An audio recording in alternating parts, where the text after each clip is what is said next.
Welcome everyone to the premiere episode of This Week in Geek. It's our new podcast, but you know how this works. It's Saturday, same place, same time with all of you beautiful people. And of course, as always, my co-host, Zach Pope. How are you doing today, Zach? And are you excited, man?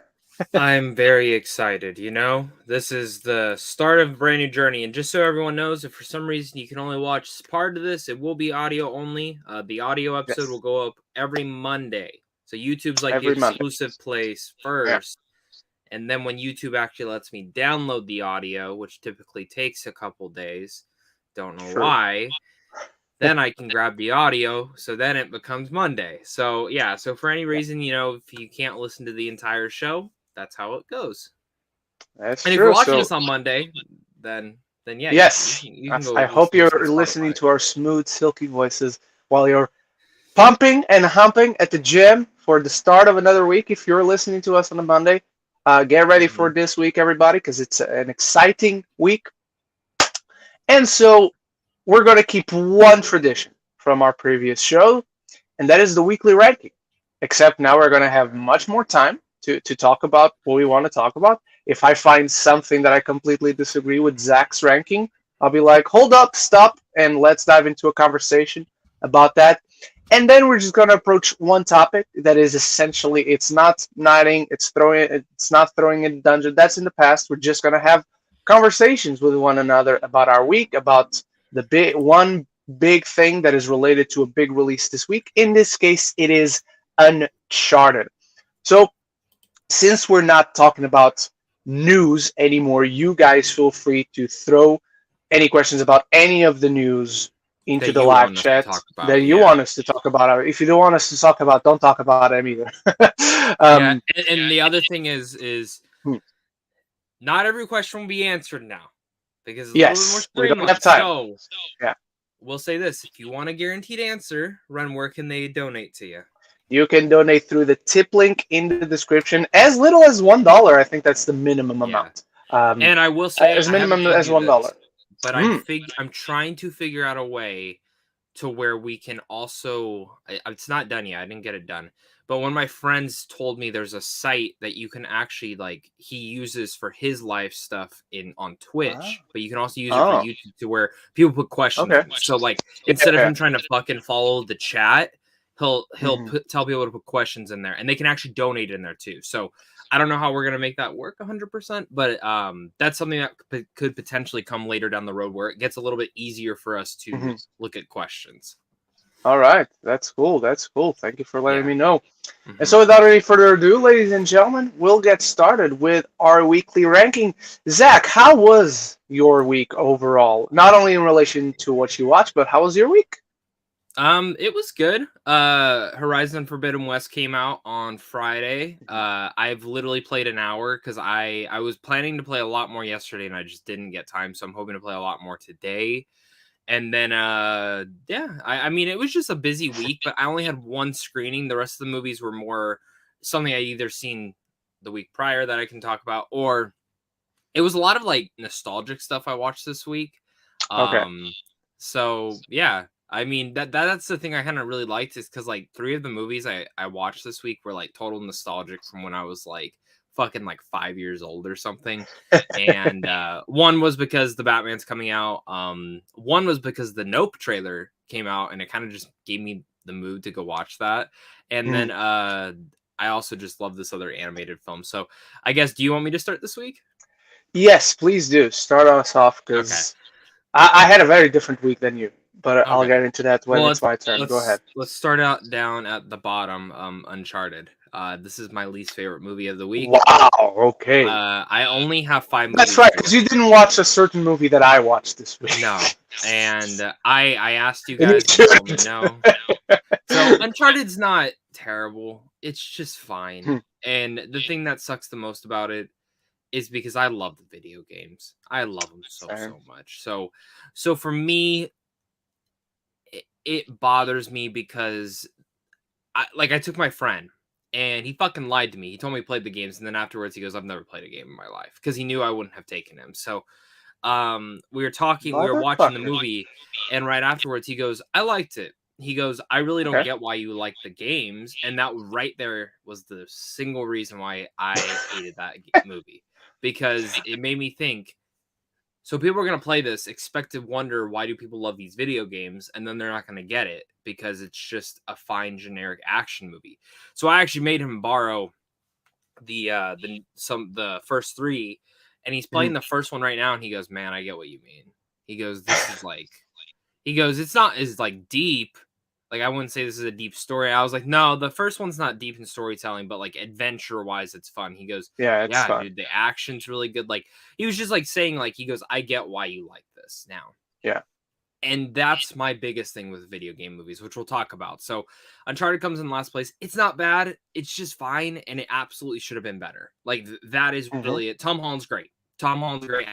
I'm not going to go a little bit more too on that, but last place. Not terrible, just fine.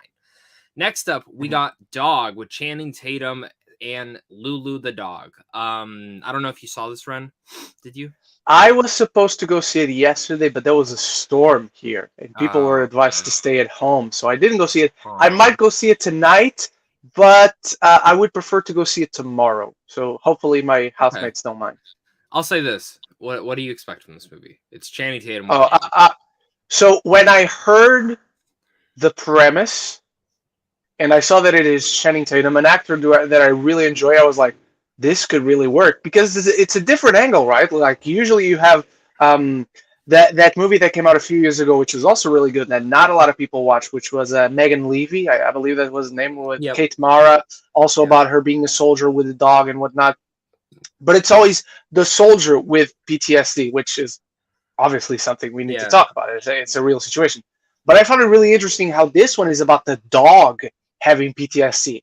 And as a dog person, I'm naturally Hmm. inclined to be interested in a film. I'm not going to say necessarily excited, but interested in a movie like this. And I hope to see Channing Tatum honing more of his dramatic And he chops. directed it with his He friend. He co-directed directed it it. exactly, and it was both of their directorial debuts. So when I watched the trailer, I'm not gonna say I got not excited for this film, but it was more comedic than I expected. It was not like, okay, I thought we were going for a more serious tone, which I would have preferred. But from the trailer itself, it doesn't look bad. It's just not the angle I expected it to And have. that's exactly it. So Okay. I enjoyed this movie for what it was, because when I saw the trailer, I'm like, cool, because I didn't even hear about it beforehand. So Yeah. second I saw the trailer, I'm like, all right, this, I get what this movie's going to be, and this movie is exactly that. Now you haven't Mhm. seen it yet, so I'm not No. going to mention a scene from it that is not in the trailer, Good. but I was going to, because it actually happened. I mentioned it in my review, so if anyone wants to, there's a scene in it, because this movie kind of looks family friendly, right, Ren? Like, you would say it's family I, friendly, like from I the think trailer. so. Yeah. There is a scene that I didn't think was bad, but I'm sitting there and I'm Mm. like, if I had a 5-year-old, I don't know how to explain this scene to them. Oh, interesting. So like it's a little bit sexual humor, which I get. Like, some of the older family films had that Yeah, yeah, sexual yeah. humor into it, but I was a little surprised that they went with that. I was like, Bring on the filth. okay. Yeah, exactly. So and it was funny. Like, don't get me wrong. Like, and Yeah. the movie is funny. It's delightful. That's the biggest word. Does it have a good balance of comedy drama, or is it like it's definitely more of a comedy? It's tough, because when it's a comedy, it is funny. They do show a Okay. majority of the trailer though in the movie, I'll be Mm, honest. okay. But I will also say this is, when the dramatic moments hit, while I didn't Okay. think they, like, some of them were perfect, they Mhm. were hard hitting. And I do Okay. think it tackles PTSD very well, not just on the animals, but also on Yeah, yeah, military yeah. people. That's cool. And I think that is what I really enjoyed about it. But overall, I like their dynamic. Um, and I thought it was very delightful. Like, that's Hmm. really it. Like, I'm actually shocked this movie is a good score on Rotten Tomatoes. The last time I checked, it was an Nice. 83%, which is actually very Okay. shocking to me. Because when I watched it and they told me the embargo was the day of, I said, okay, so this ain't gonna be good. And then I watched it and I was like, oh, this is really good. My girlfriend loved it. She gave it a 10 out of 10. So Nice. I'm just whatever. All right, next up we have, and I don't know if people are gonna agree with this one, but Batman: Mask of the Phantasm. Now this is like way Oh, good. higher. I love this movie with such a high passion. It's one of my favorite Batman movies. You'll see it on a ranking very soon. But Ooh. it's funny because every time I watch this movie, I know who the Phantasm is. But as it Mhm. takes its twists and turns, I'm like, oh wait, is it this person? Am I just like making a mistake from my childhood? And then Yeah. it comes up. So I love this movie. If you guys have never seen Batman: Mask of the Phantasm, you do not need to see the Batman animated series. It's a No, no, no, no. fantastic Batman movie just on its But you own. should. You You should really watch the should. Batman the animated Yeah. series. Did you see this one back in the day, like when you were younger, or no? Yes, back in the day when I was younger, but I don't think Back Home in Portugal it was released in theaters, so I never had the pleasure to watch this one on the big screen. Okay. I was interested to see. I never saw it on the big screen, but I did see it when it came on TV, I remember, because and it wasn't just that one. I really like the Mr. Freeze episode or Mr. Episode, Freeze the one Mr. is Freeze really movie. good. Like those are like the upper echelon Batman movies. It's those two. Even though the Batman Mr. Freeze Beyond's one really is good. really an episode that was cut into being a movie. Yeah. I never seen the Batman Beyond one, the Oh, Return of the that one's Joker. great. I've seen the That one's show. great. I just never seen that movie. And then you got Under the Red Hood, the movie, and the two-parter Dark Knight Returns. Yeah, the two-part Dark Knight Returns might be my favorite Batman animated. Oh wow, I okay. love that one. Under the Red Mine Hood, I is Under the really Red liked Hood. it. I was about to say that one's really, really good as well. I own a lot of them, and I've just never watched a lot of them. Like, Yeah, I'd rather go I back and wish I watch the owned good ones. more. I wish I owned. I don't think I have Mask of the Phantasm on Blu-ray. I Oh, have the really? show. I have I the got the animated series. Did you get the set? It comes in there. Yeah, That's yeah, how I yeah. own it. Yeah, Oh, that's how I got it. It then comes with maybe I this. do own it. Maybe I Yeah, do own it. I because don't know. when I got the set, it came with that and Mr. Freeze. That's the only way to buy those on Oh, Blu-ray. okay, So, okay. and Batman Beyond, if you buy the Batman Beyond one, you get the Yeah, Joker one. yeah, okay, makes sense. So, yeah, I love this movie. You guys should all watch it. Mhm. Next up, this is one of my favorite movies of all time. It actually inspires me to like want to write. Not everyone Ooh. loves the twists and turns in this movie, but after watching the Nope trailer, I said, "Damn, I'm really in the mood to watch this," and that is Signs. I love this. This is my favorite Ah, M. Night Shyamalan movie of all time. It is perfect to me. I love the depth that they goes into with everything with Mel Gibson's character and how he used to be the father. Hey, father. And I love how they just like the alien stuff in there. I have a lot of nostalgia for this movie because my dad showed me it one night. I remember when I was really, really young. He told me that VHS scene was real and it scared the shit out of me. And or not the VHS scene, but the alien walking across scared the shit out of me. And he didn't tell me it was not real for like months. oh, okay. So I literally was That's a good terrified to dad. watch this movie. That's a good dad. Yeah. He just showed me that scene. So then I finally went back and rewatched it with him when he told me it wasn't. And I'm like, this is a great movie. Very scary. The scene where he like looks out the window and sees the alien on top of the barn. And it just Mhm. like those little moments always get like shivers down my spine because I don't know what's gonna happen, even though I know what's gonna happen. And I think some of the water stuff's cheesy and stupid, but I overall just love this movie. And honestly, I was thinking about it. I was like, out of all the M. Night Shyamalan's movies, I would love for him to do a sequel to this because that would be cool. That would be cool in my book. I would love that. But at my number one, Ren, it is Lilo and Stitch. Ah, I've come down to the point of saying this. This is my favorite Disney animated film. I love this movie with such a high passion. I know it word for word. I know there's Aladdin. I know Beauty and the Beast. And I know Treasure Planet, which is my number 2 of all time for Disney animation. But Lilo and Stitch just has this charm, this wit, this smart humor to it that makes me just enjoy it to such a high heaven. And it's a fun fact. Disney actually was not believing in this movie. In fact, when someone would mess up on another movie, they would move them to that film to work on. So, and if you guys weren't alive for like the marketing of Lilo and Stitch, it was really cool because they actually had Stitch going to destroy other Disney animated movies. In fact, the main poster is like Genie, Lion King, all these other characters looking down on him like in disgust. And that I was just love great marketing back in the day. oh I great. remember being interested because as a kid, I was like, "Oh, all of these characters I love are going to be in the movie." Yeah. Well, and the thing is like they're doing a live action for this, and They I mean, are. I'm not excited for that at all. It really depends on how they make Stitch look, because that's going to be Yeah, the deal breaker. I'm very neutral right now. I'm very Mhm. neutral about it. Because I'll be honest, like it's going to only Disney Plus, which kind of Yeah. raises a red flag to me. But then I see that Rangers Rescue trailer, and Oh my god. I'm like, fuck, that looks great. That actually looks Yeah. amazing. So But you that can do that this is the movie. kind of movie like Lilo and Stitch. I believe there at least must have been in the discussion. Like Rescue Rangers, that's never going to a theater. You never Never. know, but I guess yeah, you're right on that. You think Lilo and Stitch had the discussion of going theater? I think so. I would like every time Pinocchio's you're going Disney because you Plus too. yeah because you're adapting a theatrical release. That's the thing. Yeah, and maybe that's why I I kind of wish it was in theaters, because this movie didn't do Mhm. great at the box office, but it's like Yeah. VHS sales and stuff were so good. I mean, we got direct to The video box office is probably why they ultimately decided, yeah, it's going to be Yeah, Disney Plus. we got a series like, but this show is like Mhm. lived forever. I love Lilo and Stitch. It's Yeah. amazing, and yeah, so that was my number one All of the right. week. Oh, Alrighty then. wait, Mm. I totally Oh, you forgot the forgot an fucking. I episode. forgot You the forgot episode. finale. Fucking goddamn it.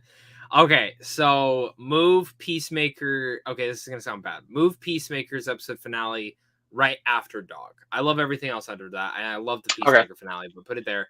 Euphoria, put right underneath Peacemaker. I didn't love this episode, but I liked it. Mhm. It's a lot of the behind the scenes drama I'm starting to actually see on the screen now with like Kat's character, and Oh. it's actually really fucking bothering me, and I'm Oh, not happy with Euphoria. that. Okay. Okay. Yeah, Yeah. and Yeah. I'm not happy with that. So, but Peacemaker was awesome. I'm sure Ren's Okay. gonna talk about it. So, yeah. I am. I am actually. All right, everyone. Let's go into my. I'm trying not to crack up at something I just I just sent to Zach. Don't say anything, but just take it out if you can. um, but yeah. So You know, it's funny. I was gonna mention that, yeah. and then I thought about it. But cool. All right, for my weekly ranking, I'm going to start at the very bottom of bottoms, ladies and gentlemen, because yesterday on Netflix, a brand new Texas chain. It's cool now. They don't need Gengar, but it's cool to see Gengar. Nah, I forgot he was behind me. Yesterday, Netflix released Texas Chainsaw Massacre, and it's abysmal. It's really fucking bad. I really struggled whether I gave it 1 or 1.5 stars on Letterboxd, and ultimately had to go with 1 star. There are some, very few, redeemable qualities, and that's what I'll say. I hope this cinematographer and this director get to work with better material. And so Do you yeah, I know the wish behind them. the scenes on this film? I'm There's a gonna lot say that no. yeah. I'm gonna say no because I don't remember. But you're going to start telling me about it, and I'm gonna be like, "Yeah, I heard about that. Yep, I heard about that." Because I heard. The one thing I remember is that there was also abysmal test screenings towards it because it was going to be theatrical, and then they sold it to Netflix. And I was talking to Patrick, our friend Patrick Burrow, yesterday, and we remember that Netflix passed on Holmes and Watson, and yet they Yeah. bought this. Holmes and Watson is worse. Holmes They and probably got Watson, this for a deal, though. Think about it. yeah, Holmes and Watson Watson does not have redeemable qualities. I feel, I've never seen it, so I wouldn't know. dude, So, it's like you cannot believe how unfunny Will Ferrell and John C. Reilly are. Because you remember they did Step Brothers together and Ballad of Ricky Bobby, Talladega Nights. And then you watch that. It's not a single frame of that movie works. But anyway, the worst of this week is Texas Chainsaw Massacre. yeah. I'm not going to rank Uncharted. Yeah. I want to talk about the history of that real fast. Yes. People don't know. The original director actually fucking left 4 weeks in because the studio came to him and gave him a completely different script and said, "We want you to do this one." After they were already filming, and he said, "Fuck you, I'm leaving." So he left. And from my understanding, I actually think they got a new cinematographer and a director to come in that same week to come direct this movie. And from there, in that day, I knew this movie would be shit. And it is like I never suffered through any of the others. Literally yesterday morning, I woke up, got my coffee, went to the gym, got home at around 10 a.m. Watched the original Texas Chainsaw Massacre for the first time. So I guess I should be ranking that one as well. I'll rank that one as well. It's much better than this one. Watched the original for the first time, and then only watched the new one because that's the only thing I need. Never put myself through any of the others, or at least I'm led What to makes this believe one so bad though? Just the script? the script is awful. You don't like any of the characters. You can't root for any of the What about characters. Elsie Fisher? She's in this. I love her from 8th Oh, grade. the quote unquote arc they give to her character really didn't sit right with me. Is she the main? She's the co-main, I would say. Yeah, that's fair. So okay, if you don't want to know anything about Texas Chainsaw Massacre, mute right now while I have my hand in the air, and I'll put it down. I'm not going to spoil anything, but I'm going to give a few details. So her character, mute right now if you don't want to know anything. Her character is a survivor of a school shooting. Okay. And essentially her character arc per se is, oh, a gun. I can't. I start shaking every time I see a gun. Her arc is essentially, I'm gonna gain the courage, quote unquote, to pick up a gun and shoot somebody. That somebody happens to be Leatherface, but I'm not sure the kind of message that sends. Yeah. So it's questionable. I'm not saying it's horrible or anything. Like it's horrible as far as an arc is concerned, because there's not much progression that they do with her. It's she's here, oh my god, I can't, and then it's like, oh my god, I can. So yeah, it's awful in every way. The dialogue is horrible. But yeah, we're done with spoilers, slight spoilers for Texas Chainsaw Massacre. So on top of that, I'm going to have yes. On top of that, I'm going to have the Amazon Prime original, I Want You Back. It's a fine comedy. I would put it like on this same level essentially than Marry Me. It's just fine. It's perfectly watchable. There are some charming moments, and it was going for something so interesting, but then it ends up doing everything that a mundane, generic rom-com does. Yep. Yeah, by the very end. I'm like, oh, you're going this interesting direction. Nope, you're not. You're going in the direction that every single other one goes. It's better than Marry Me. It's better than Marry Me. I don't begrudge it. It's actually very well made. Just the writing takes it a bit down for me. I wouldn't give it a negative grade. I would overall give it a thumbs up, but it's right there on the line. On top of that, I'm going to have Kimmy. Which I think I watched last week, so I shouldn't be I shouldn't be grading that one. But yeah, Kimmy is fine. It's got a stronger latter half than the original half, than the first half. Just doesn't feel that original, that unique. Like you've seen other versions of it, better versions and worst versions. So this one sits just right in the middle. Over that, I finally watched Parallel Mothers. I took care of one of the international features. It's weird. It's so weird. Like, there are a ton of elements about it that work. Penelope Cruz is really great. I wouldn't have nominated her over Emilia Jones, but anyway, she's great.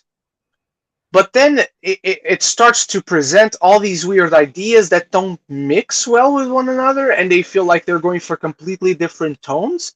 Sometimes I'm looking at the screen, I'm like, okay, this is very melodramatic. But then it's kind of very serious, searing, heavy drama. And I just didn't know what to make of this film overall. There are a ton of great pieces, but overall it's odd. I never expected to see, oh, this is a weird movie. Yeah. So that's Parallel Mothers for you. Over that, Zach, you know my thoughts generally on documentaries, right? That I don't care too much to watch them. They don't get me hyped for anything. I finally watched The Tinder Swindler. Oh, I don't this know what week. it's about. It's a documentary on Netflix. Go in blind. Just go with like that title and make any assumptions you want. It's from the same team that did Don't Fuck with Cats.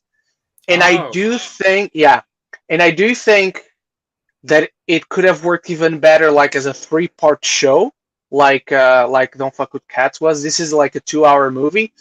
It's so engaging in that first half, and then the second half, it's all payoff. So it is satisfying. It's not like you have this amazing build-up I and you have no don't have idea what great you're payoff. talking about. But You so I'm have great payoff, but it's like dragged out through an hour. So it's all payoff, payoff, payoff, payoff. And so then the impact and the satisfaction starts to diminish a little bit, but it's very strong. It's very strong. It's like overall this year, it is my third favorite movie of the year, right behind The Fallout and wow. Scream. Yes, I like a documentary that much, guys. So definitely give it a watch. On top of the Tinder Swindler, the Peacemaker finale. Such a fun time. It's the episode that makes me realize how much I actually love their character development, the humanity, the vulnerability they expose about one another throughout the show. It's also the episode that once you get to the reveal of everything about the Fireflies, I'm like, really? Oh, okay. Not sure that really worked. It felt like we were having a mystery. When we get to the reasoning behind it, it feels like you had a mystery for the sake of having a mystery. Like it doesn't really justify certain lines or certain actions or certain decision making of certain characters along the way throughout the show. So it just highlights that the plotting was the weakest part of the show. Like it's not horrible. I don't think this is a lesser show because of that plotting, but it's just a really, really good show that is somewhat flawed because of its plotting. But the characters are the best part, and I think on a show, your priority is definitely to have strong characters. If you have both a strong character and a strong story, awesome. But the characters come first, I feel, Can I on be a show when it honest? comes to long-ranging storytelling. I didn't Yeah, hear the title of this show, so I don't know what show you're talking about. Peacemaker, the finale. Oh, okay. I thought it was Peacemaker, but I was like, Yeah, I yeah, don't yeah. remember. Okay. And at number one, I reviewed it this week. You guys have come in droves. We are right now at 121 views on it, and you might think 121 is not too many, but given that most of the videos on the channel don't get to 3 digits, Batman Begins. It's still so fucking good. I love this movie so much. It has a few flaws that I wish it didn't have, but they're very minute compared to the overall qualities of this show. So I really love Batman Begins. I'm going to be watching The Dark Knight today, recording tomorrow, and the review will hopefully drop on Monday at the latest Tuesday. So then we will only be missing The Dark Knight Rises. Are you maybe seeing something next week officially? Still not confirmed, so I don't want to jinx it. But Okay. yes, I sent in my RSVP for Thursday. Okay. And I don't think we can talk about it. Maybe we can give social media reactions, but don't expect No a social review media next week. reactions till Oh, Monday. okay, nothing. So we won't be able to talk about it. So Monday, yeah. They're doing Monday, yeah. I actually tomorrow, the other week, the other Monday. I think they learned from Suicide Squad. I'll just say Yeah. that. I think they learned from Suicide Squad. All right, let's go with our friends' weekly ranking. Luis Feliciano, weekly ranking. Number 4, latest episode of Pam and Tommy comes in last place. Number 3, Black Widow. Number 2, Death on the Nile. And number 1, Uncharted. I definitely think, yeah, I have this in absolute reverse compared to Luis's. Good profile picture, too, by the way, the Doctor Strange Multiverse of Madness poster. But yeah, I think mine is completely reverse. Is the latest one 5 or 6? I think it's 5, but they're all, yeah, but my ranking is just the reverse of that. Thank you for sharing, Luis. Gico EP, my weekly ranking 6. Euphoria episode 6. I thought the 6th episode was so good. Number 5, The Dark Knight Rises. Number 4, The Bernie Mac Show. R.I.P. Bernie Mac. Number 3, Peacemaker finale. Number 2, The Fighter. And number 1, The Dark Knight. Alrighty. I I'll definitely have The Dark Knight Rises higher. Not that I've seen, oops, not that I've ever seen the Bernie Mac show. Because you, regarding the things you watched this week, Chico, you only watch quality stuff, man. You really only watch quality stuff, gotta say. So that's all great. Yeah. No, I think I would have it the same order, but it's just everything you watch this quality. Yeah. I would have Dark Knight Rises over the Peacemaker finale, and maybe Euphoria as well. But again, all quality, all quality. Tony Movie Chappie, weekly watch for me. I watched a couple of my favorite video game movies because of Uncharted. Number 5, Mortal Kombat reboots. Number 4, Tomb Raider 2018. Number 3, the first Hitman movie. Number 2, Sonic. Number 3, Sonic. Number 2, Warcraft. And number 1, Detective Pikachu. It's been a while since I watched that Hitman movie with Timothy Olyphant. I would definitely have Mortal Kombat reboot at number 1. Warcraft after that. Then Tomb Raider. Then Sonic. Then Detective Pikachu. And I'm not confident enough to rank the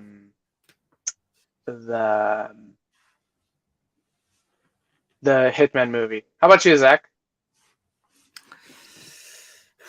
Hitman movie last. Fucking hated that movie. I'm tied. Mortal Kombat and Tomb Raider would be tied for me because Mortal Kombat has a terrible fucking story, but I think Tomb Raider has a better story, but not as great action and depth to what it should have been. So those ones are tied. Sonic, Warcraft, Detective Pikachu. I really like Warcraft because I played the game back in the day, so it's not a great movie, but it's good for me. All right, Jordan Morgan, good friend of the show. We missed you, buddy. Just 3 movies this week because of a reason I will say after this. Number 3, Kimmy. Number 2, Pain and Gain, Best Bay Film. And number 1, Upgrade. I definitely prefer Pain and Gain to Upgrade. Best Bay Film? It's really only between 3 for me because it's Pain and Gain. I quite like The Island. I know most people don't. I'm sorry. I really like The Island. And Armageddon. Really. Those are the ones. Mm-hmm. Do you agree, Zach? Do you have anything to add? Pain and Gain is my favorite Bay film, so I actually agree with that. I'm big. I'm can tough. I say something now? Yeah. I have actually heard Ambulance is fucking amazing. Ambulance is a trail that, oh my god, I'm really enjoying this. Oh my god, it's still going. I'm not going to look anymore because it's showing out. But I will say that I have heard that movie is back to Bay's prime. Nice. So, I like that. I like that. I know 2 people that have seen it, and then I talked to another friend who knows like a lot more people. Everyone liked it. Everyone liked the movie. So that is very, very good to know. And weekly ranking by Eric Thorpe. My weekly ranking: number 1, Batman Begins. Number 2, Peacemaker Season 1 Finale. Number 3, Uncharted. Number 4, Death on the Nile. Number 5, Murder on the Orient Express. 4 and 5 are pretty much tied for me. Nothing bad this week. I definitely have Murder on the Orient Express over Uncharted and Death on the Nile because I really love that movie. But Zach agrees with you, even prefers Death on the Nile to the original. So thank you for sharing, Eric. All right, everyone, let's get into our main topic this week because Uncharted has finally come out for you over there in the United States. Zach has seen it. I've seen it. We're not going to intentionally dive into spoilers, but if we happen to find that we need to talk about a certain spoiler, I'll put up like a banner saying spoilers. I'll be honest, I'm going to need to talk spoilers on something. Okay, so he's going to need to talk spoilers. So I'm just going to prepare a banner to come up when Zachariah needs to talk spoilers. Hang on, I can do it here. It's not like they're huge, if I'm being honest. Some of it you've seen from the trailer. If you've seen all the trailers. Actually, yeah, I mean, because the end credits in the trailer, and I'm talking that, so. What do I want? Uncharted. So we'll bring up this when we talk spoilers, but it's not going to be right now. It's not going to be right now, so don't worry. And we want to talk about the fact that majority, there are exceptions, but majority of video game movies are bad. in the past few years, I think maybe I'm going to be a positive Pete on this, but I think we've seen an evolution of them. Because for a while now, even in 2016, probably the worst of the bunch came out in Assassin's Creed, but also we had Warcraft. Now, I never played the games of Warcraft, so I don't know how it compares as an adaptation, but as a movie, it was okay. And since then, we've seen like a plethora of them that are actually okay. We had Tomb Raider.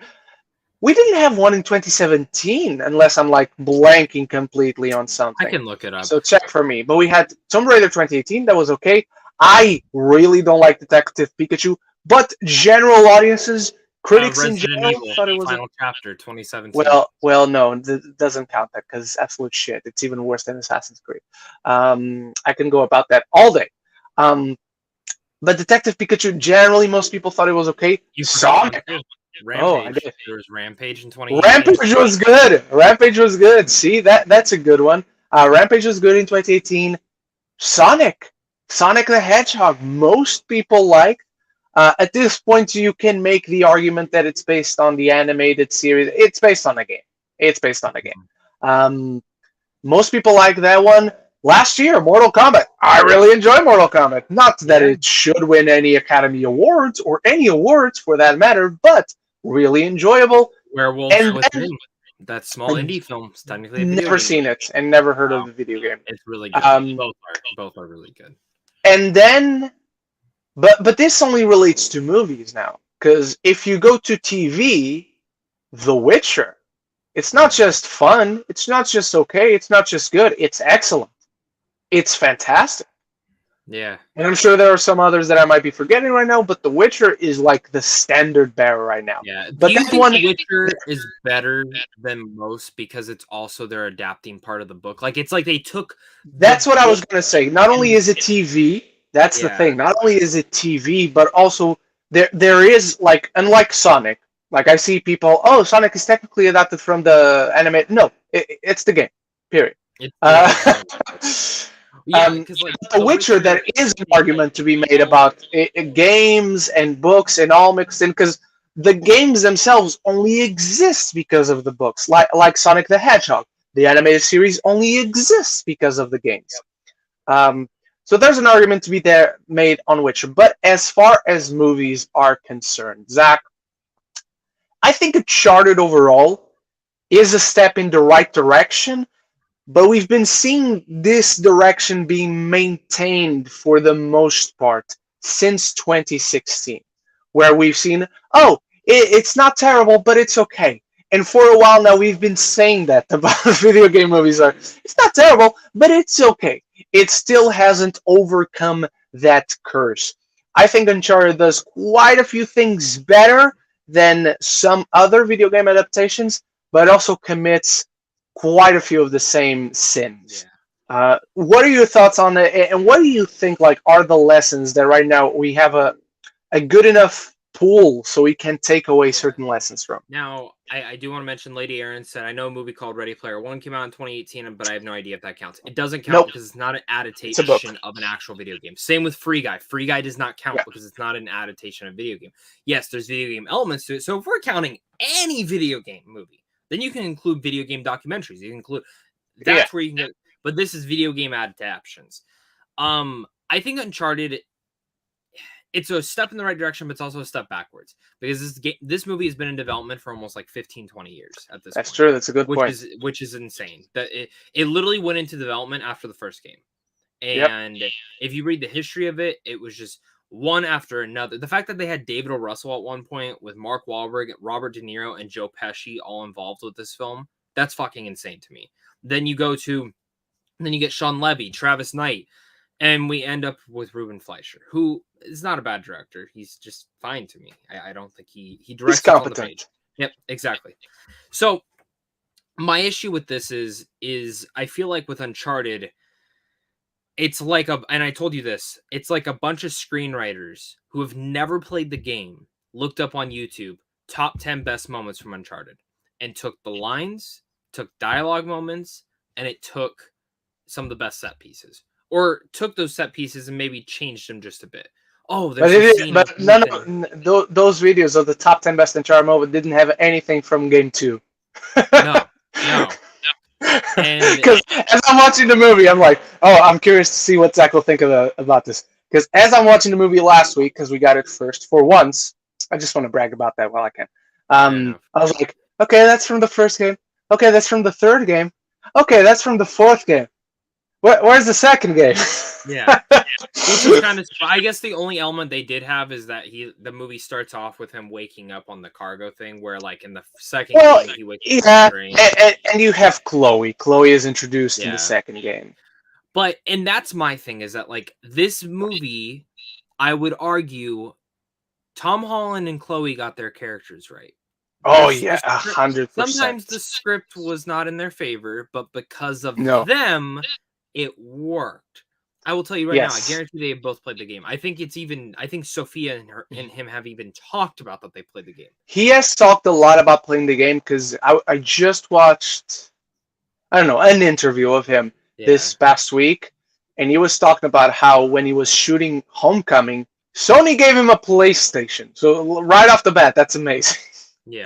Sony gave him a PlayStation with the first Uncharted game, and he started playing while he was between takes. Like 4 years ago. For this for so sure. He's actually aged already into a young Nathan Drake, not a child Nathan Drake, which is funny. So Mark Wahlberg has never played this fucking Sully. I don't think to be fair, I don't think Mark Wahlberg has ever played a game. Probably not, but the script didn't help him. The directing didn't help him, and that's my thing is, for people who have never played the game, I think you can watch this and enjoy it. But for people who have played the game, I think you'll watch it and maybe you'll enjoy it, but you'll be like, this should have been better.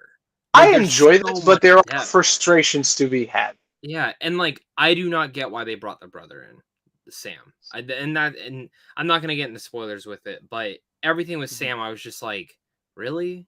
Like I love Sam, but I don't think that element really works until you've built up Nathan Drake.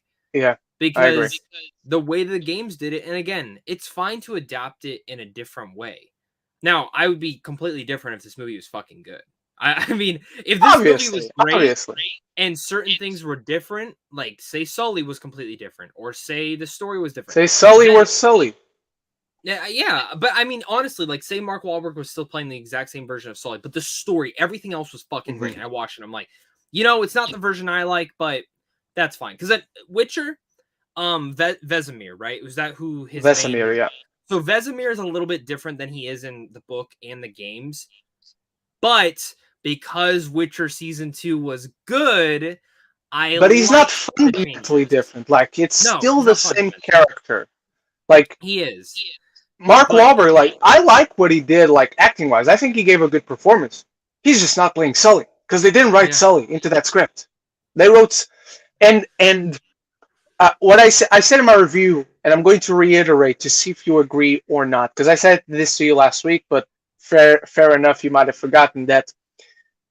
I like origin stories, so I appreciated this fresh take on Nathan Drake, where we see an origin story and we see certain qualities. The character is slightly shifted, but it's still the same Nathan Drake. You see the rough qualities and faults of the character that we know from the games, and you can see this version of the character that we saw in the movie growing into becoming that guy. I at least see that as I'm watching the show. I'm like, okay, this is not yet that guy, but I can see you becoming that guy. I would love for the next movie to be Uncharted Drake's Fortune. I would love Bring in Sean Levy.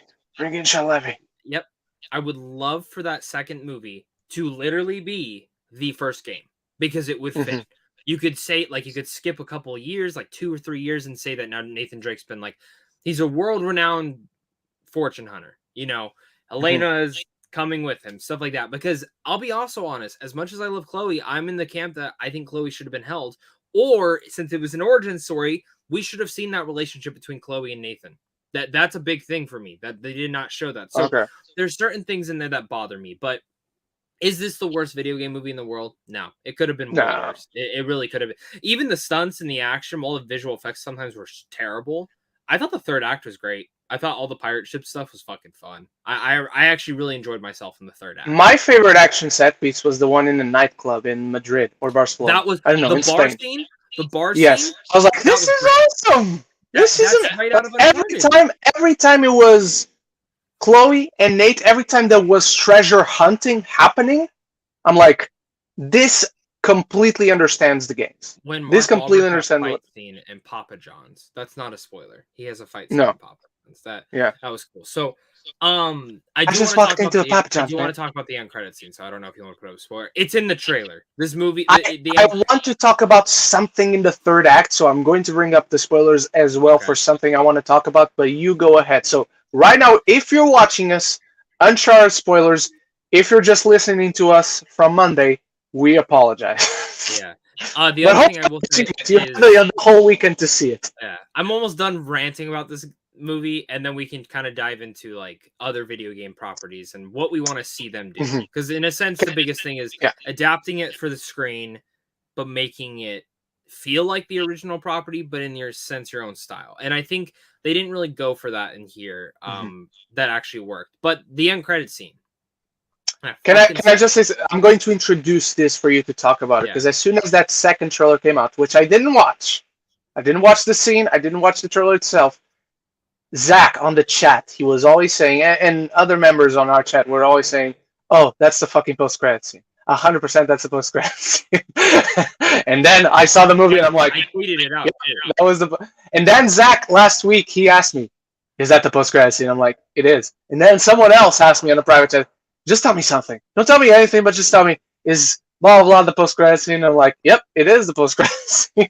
Well, we can spoil it because we're talking Uncharted spoilers. It's true. The mustache. End credit scene is fucking Mark Wahlberg with a mustache. Dumb, stupid. The mustache looks stupid. Everything looks stupid for that. The banter between them in that scene is great. Puberty is right around the corner, man. You can grow your own. I hated that scene. I was so fucking mad. For some reason, I like the cat joke though. Don't ask. The cat is great because it's a cat. We like pets. We like animals. But so it's I sat there and I'm like, I fucking knew it. I knew it. And I'm gonna tell you right now, mustache looks fucking terrible. It looked terrible. When I saw Mark Wahlberg took a photo with that mustache, I literally, even before I saw the clip, I said he's filming the end credit scene right now. They are literally filming this end credit scene because fans are pissed that he doesn't have the money. I need to watch it again, but like when he comes in, the first shot of him is like from behind. It's an over the shoulder where you see just his back. And his mustache obviously isn't too big, but from the back it looks like he doesn't have it. So I'm not saying this as, oh, surprise, it's a fake mustache. No, sure, it's a fake mustache. I'm just surprised that even with that shot from behind, he already didn't have it on his face. Maybe. I mean, but I hated that. But talk your spoiler, man, from the third act. So I do want to add to the post-credit scene that this is the second time recently that Sony has spoiled the presence of an actor in that post-credit scene. Or the ending of their movie. Not even the second time. They do this a lot. Amazing Spider-Man 2. Woo! But it happened with the Ghostbusters, where you're playing the Crescent, Sigourney Weaver, and I'm like, she wasn't in this movie. Boom! Oh, there she is. Yeah. And now it happened with this one again, where it's Pilo Asbeck, who's going to be in Aquaman, who was Euron Greyjoy. And I'm like, he's not in the movie. Oh, okay, here he is. That's the guy from the second movie, the one they're talking about, right? The second game. That's the villain from the second game, Gage. Because they're talking about a Gage, something Gage, or Gage something. Oh, I didn't even notice that. So wait, like, that's the guy from the second. Is he playing the main villain from the second game? No. Him and Drake in that scene are talking about someone called Gage, and if I'm not mistaken, that's the villain from the second game. Uncharted game. The guy with the eye patch. Is that what you're talking about? Yeah. Okay, let me see.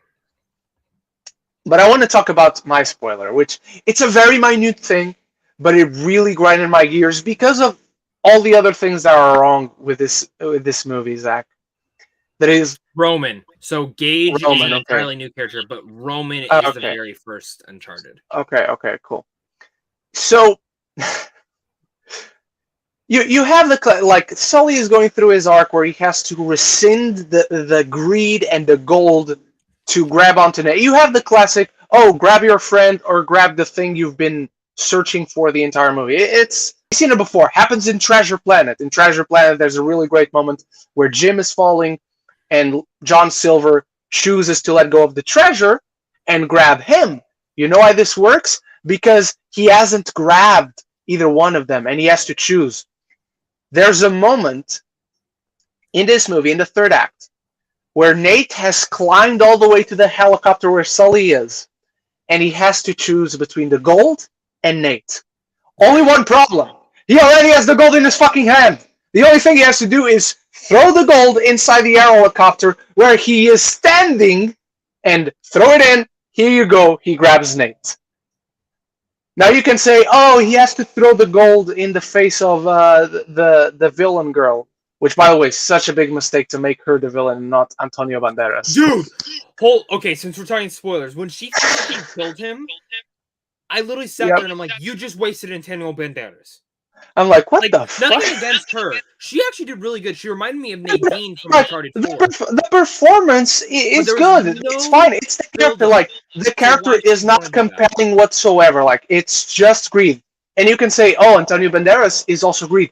Yes, but you saw throughout that film how there's a family. How far is he willing to go? Like, he kills his father, you know? Yeah. So, but anyway, oh, he has to throw the gold on her face. Throw one piece of gold in her face. You don't need to throw the whole fucking bag. So it doesn't work for me because of that single element of he already has the gold in his hand. He just puts it down and grabs onto Nate. Yeah. Done. Nothing else needed to be done. But yeah. Again, there are quite a few things that I like in this movie. I think it's actually quite entertaining. It's fun to watch. So good.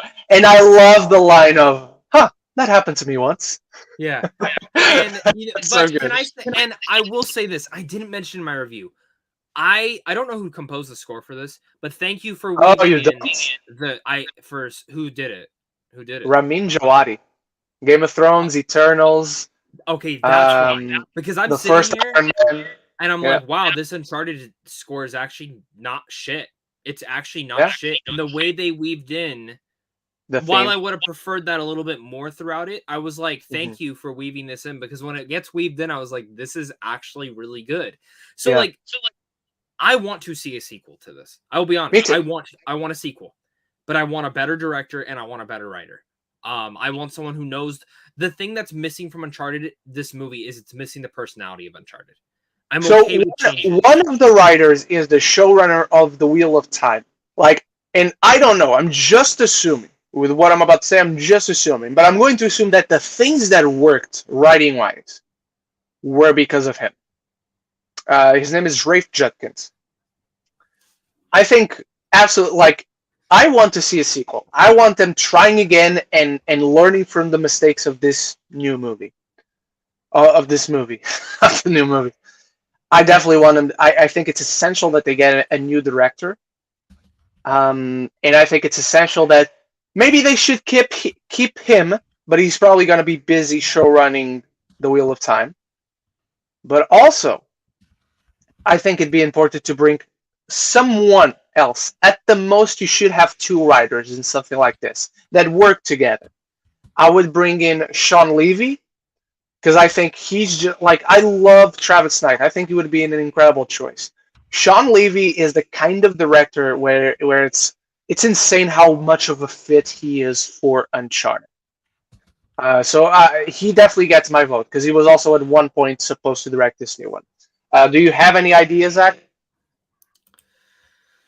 I love Sean, but he's doing Free Guy 2, so I mean that's probably not. Fuck Free Guy 2. Get this one in the pipeline. I agree.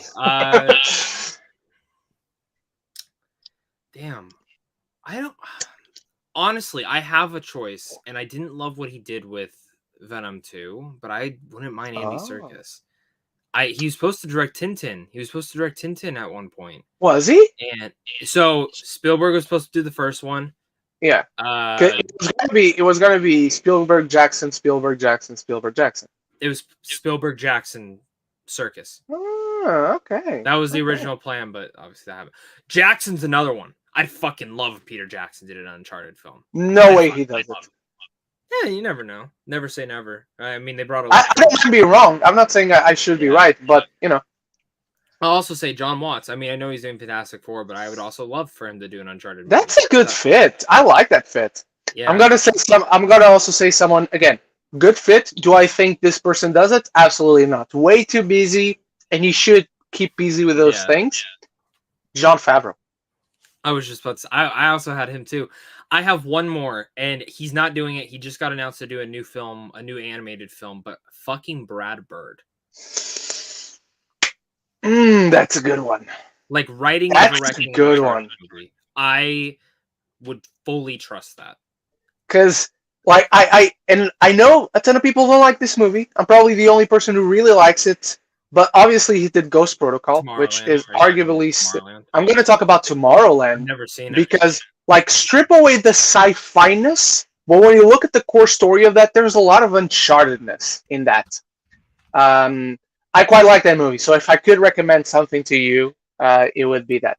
But anyway, let's be done with Uncharted spoilers. Let me take this off. I can never find the banner. Director. I have one more director, by the way. Go ahead. I think Anton Fuqua would fucking kill an Uncharted movie. He's not like one of my favorite directors in the world, but I feel like he could get like what it's about. Or even who's the guy who did Extraction? Sam Hargrave? Sam Hargrave, yeah. I would like that. I don't know. I think he'd be a great second unit director to direct some of the action set pieces. Yeah. That would be cool. That would be a good compliment. But like direct this big franchise film, I don't know. But also, and I could be wrong, but I don't think I am, because I think I would remember seeing it otherwise. But this was the first movie from PlayStation Studios. The big logo came in with God of War, with Horizon Zero Dawn, with Uncharted. PlayStation Studios, right there. And I'm like, oh, this is new. This is fresh. And then the film had a lot of familiar mistakes. But anyway, let me see if we have any tips, because we should be going to the Ask Me Anything in a second. To the Ask Me Anything portion. So I'm going to put this one up from Nathan Holton before we see if we have any tips. So we're going to do our best to get to as many as we can, guys. But we're going to go for another half hour, but that's our discussion on Uncharted. Let us know what you thought about it. Remember, easiest way for us to find questions for this portion of the show, question mark at the end, because I try as fast as I can to look at what you guys wrote to bring it up. So don't forget. If you guys want us to talk other video game movies, yes, absolutely. Or any of the news that dropped this week, like Nathan is asking. And we start with Nathan. A lot of news. Yes. Are you excited? If we still did Geeks at the Round Table, this would be a very packed show. But anyway, that was fun. I love that we had like a ton of time to talk about this one topic. So we're off to a good start, I feel. Me too. All right. Nathan Holton, are you excited for Deepwater, Ben Affleck new film, and Elvis? So, I'm excited for Deepwater because I love the premise. It's Adrian Lyne, who directed a ton of movies of the genre. Love Ana de Armas. Love Ben Affleck. It's an erotic thriller. I'm gonna be there. Like we say, Zach, bring on the filthy. We love the filthy. But the trailer wasn't too much. Like a conversation between the two of them, where they're getting hornier and hornier, and I was getting hornier and hornier watching the trailer. And already got a screener locked. Don't have it yet. I haven't seen it. When does it come out? It's March 11th? Like the first 2 weeks or something, I think. Yeah. So I'm going to be reviewing that film. Am I excited for Elvis? If you go back to my most anticipated movies of this year, you're going to see that I mentioned Elvis, but couldn't put it on the list because we didn't have a trailer. If we had this trailer back when I made that video, this would be top 5 most anticipated movies. I adored this trailer. I'm obsessed with this trailer. It starts off rocky. Tom Hanks is doing this kind of accent. I like Austin Butler as an actor overall, but he was verging on that line. I'm like, is he transforming into Elvis, or is he doing an impression and not really a good performance? when he steps onto that stage, much like Tom Hanks narrates, he becomes a superhero. From then on, it's insanity. It's everything I could want from an Elvis biopic. Judging from the trailer, obviously. The movie might be shit, but just judging from that trailer, it's everything I could want from an Elvis biopic directed by Baz Luhrmann. As good a fit as Sean Levy is for Uncharted, Baz Luhrmann is the director to give us an Elvis biopic. Zach, your thoughts? Do you agree, disagree? So I didn't watch Deepwater's trailer. It's literally a But scene of them just yeah, talking to one another. I'm excited because it's Anna and Ben. I Mhm. don't really have any much more stake in the game for that. I do get why they put it to streaming though. I don't Yeah, know yeah, if this is a case of this movie fucking sucks and we're putting on streaming, or yeah. Nah, like for me, it's a money thing. yeah, it wouldn't have made money in theaters. Elvis though. I know someone who's seen it, so I've been anticipating this trailer for a while. Good things I've heard. Not the All best, right. but good things. But I have heard if you like Boz, you will fucking adore this movie. I love Baz. So very, very excited to see what he has in store. Because the last film he did was Gatsby, right? Or did he do something else? I think he's No, been I trying to do think it was. Elvis ever And since. I love his Gatsby. I know most people don't. Whatever. I'm sorry you didn't, but I I love his loved Gatsby. Gatsby. I loved Gatsby too. So Um, he wrote the Get Down, the show, and he directed one episode. But yeah, oh, film the Gatsby is the last one he did. damn. Well, I'm excited to see what he does. This is like his passion project. So Yes. I'll be honest though. And Australia is underrated. The movie Australia is underrated, and so I've is the never country. seen that, but I've always wanted to. But It's really good. I have Adam Butler. Is it Adam Butler? What Austin is it? Austin Butler. Austin Butler. I didn't fully feel him as Elvis. That's fair. I'll be I honest, think I gotta that's see the fair. movie for that. I think he's a Hmm. good actor. I still prefer I know not everyone loves Miles Teller. I would have preferred him as Elvis. That's just my opinion. I think I would have preferred him as Elvis. He's an asshole, so I just don't want him to have roles. As Oh, good I of an know he actor is. he I know he is. So is. He's a fucking asshole. Okay, so we covered that. Uh, questions. Oh, Gabriel Escobar. We didn't bring up his weekly ranking. My weekly ranking, I got the chance to finally watch. Number 4, Redeeming Love. I don't think I'm familiar with that one. Number 3, Uncharted. Number 3, Marry Me. J-Lo and Maluma. Number 2, Pumpkin I'm Emoji. gonna say Halloween. And I guess. And number 1, Texas Chainsaw Massacre. Well, we finally found someone who enjoyed this, so I'm glad you enjoyed it, Gabriel. Thank you for asking, for sharing, not asking. Um, all right. More questions. More questions.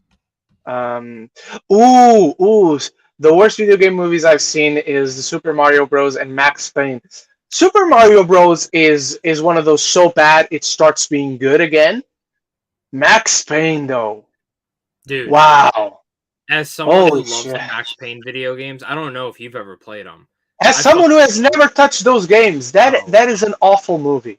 So can I tell you, how do you think I feel as someone who loves those games, watching that movie and feeling like my entire childhood crumbling in front of my fucking face? Holy shit. Yeah, but that was bad. I and again, I never played. Ooh, this is fun. So stop unfocusing, camera. There we go. So to everyone here in the chat and to Ren and Zach, what is your favorite and least favorite video game movie? Good question. I already have this one pretty much down. So my favorite is Detective Pikachu. Well, okay, so if you include things that aren't adaptions, Free Guy and Ready Player One are like my number one. Especially Okay. Ready Player One. I absolutely adore Ready Player One. It was one of my favorite films of that year. One of my favorite Spielberg films. Love that. Love the book. Love everything about it. But if we're talking just video game adaptions, Detective Pikachu hit the mark for me. It's not perfect, but I really, really enjoyed it because it was Pokemon. I fucking love Pokemon, as you can see behind me. Least favorite. I mean, Max Payne. Might Okay. be one of the worst. I really like Warcraft though. I think Warcraft's very underrated. But least favorite, man, it's probably got to be Max Payne. That movie's fucking terrible. And I mean, there's a lot of terrible ones. Wait, fuck, Resident Evil came out too, and I hated. I hated almost every single one. Raccoon City. All of them. Okay. I mean, I hated Raccoon City, but I hated almost all the Mila Jovovich ones. Besides, like, I didn't hate the first three, but I don't know. There's a lot of bad ones out there, but I'll go Max Payne because that one was an easy one to adapt, and they fucked it up. Mm-hmm. So you know that Paul W.S. Anderson is my nemesis. I despise Resident Evil: The Final Chapter with a passion. But I'm going to let that one. I'm going to let that one. Thank you very much. A lot of people still remember that for better or worse. But I'm going to let that one slide because I don't hate it because of what it does to Resident Evil, because I never played those games. I never cared to play them. It's not my type of game. Assassin's Creed is the worst video game movie for me. Because it has all the pieces to make it work. Much like Texas the Chainsaw Man. It has Michael Fassbender, Jeremy Irons, Brendan Gleeson, Marion Cotillard. It has Justin Kurzel as a director, and it's beyond baffling how awful that movie is. Yeah, it is one of the worst scripts. Favorite, 100%. Favorite. It's hard not to go Mortal Kombat 2021 for me. Rampage is fun, but again, I never played the Rampage games. I'm gonna die on the hill that Prince of Persia is super fun. I really enjoy that movie. Love that movie. Even though Jake Gyllenhaal's not Persian, but whatever. No, yes. Neither is Gemma Arterton, but I'm not. Dude, Gemma Arterton, look in that movie, I'm not going to... I mean, you can count the Pokemon games, the Pokemon animated movies, I guess. I would go Pokemon 3, the Entei movie. That's by far the best one. But yeah, Mortal Kombat as favorite, Assassin's Creed as no favorite. Shout out to Prince of Persia. Did you see Prince of Persia in theaters? Yes. Okay, I gotta ask you. So I did a double feature of this movie with my dad. Ooh, okay. Because we were in California, and my sister and my mom wanted to go to Legoland, but me and my dad had no interest. So he's like, "I'll just take you to the movies and see 2 movies." So he took me and saw Prince of Persia. Mm-hmm. I'll give you a hint, but it's a raunchy comedy, was what I saw, and it's a sequel. It's a spin-off sequel to another raunchy comedy, romantic raunchy comedy. But we saw Prince of Persia and this other movie. Do you think you can guess it? I'll give you one of the actors if you have like no idea around that time frame. Prince of Persia was May 2010 or April 2010. Yeah. A raunchy comedy that came out around that time. And it's a spin-off / sequel to another romantic raunchy comedy. Oh. This is your movie trivia schmodown type of Give me an actor. So there's 2 main ones. Okay, so like I could technically... I'll give you one. Okay. And then if you don't get it, I'll give you one of the main stars. P. Diddy's in it. Oh, it's the spin-off. See, I'm getting it already. It's the spin-off to Forgetting Sarah Marshall, Get Him to the Greek. Yep, that was my double. Never seen it, by the way. Dude, you've never seen... Okay. I've seen Forgetting Sarah Marshall, never seen the... I know... So let me just, for context. Not anymore. I've actually evolved recently, but I used to need to just have something playing on the TV, very low volume, just to have a lot of something playing in the background as I try to fall asleep. And I've started to watch that movie because I also needed to select something. I don't want to select something too interesting. I don't want to select something too boring. So that one was just right there, and so I put that on several times, I think. So I always started to watch it, but I never properly watched it, Dude, it is so funny, and then the last 20 minutes is fucking terrible. It's worth watching once. I own it because I don't know, I always remember that double feature day because me and my dad were dying in the first half and then fucking hated the last 20 minutes. It just got weird. Right. But yeah, man, I still can't believe Russell Brand was in Death on the Nile. That's true, and he doesn't look anything like them. No. This is a good question that we'll get to. I did a double feature once, and it was so weird because it was like two big movies that me and my at the time girlfriend wanted to see, and they came out on the same weekend. So on the Saturday we went for lunch, we watched the movie, we got out, we walked around the shopping mall for a while, we had dinner, and then we watched the other movie. Um, it was a weird double feature. It was essentially the same as yours because it was an action adventure blockbuster and a raunchy comedy. I'm gonna give you one of them. Which one do you want? And you have to guess the other. Give me the action one. X-Men First Class. Oh, okay. So give me a hint for the comedy then, because I'll probably have. It's a sequel. Fuck. X-Men First Class was summer 2011.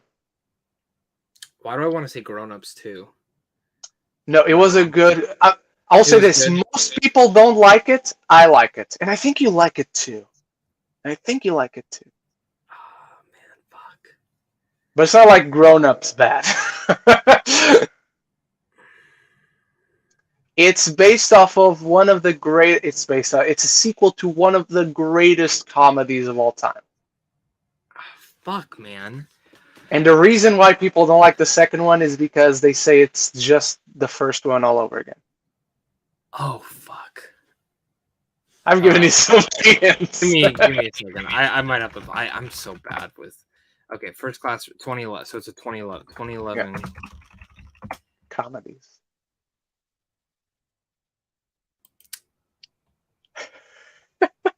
I have no fucking idea. What is Bradley Cooper. Oh, Hangover 2.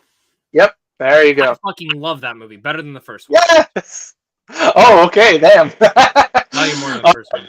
Let's go to our friend Eric Thorpe. Do you think we'll get some of the monsters from the games in the sequels?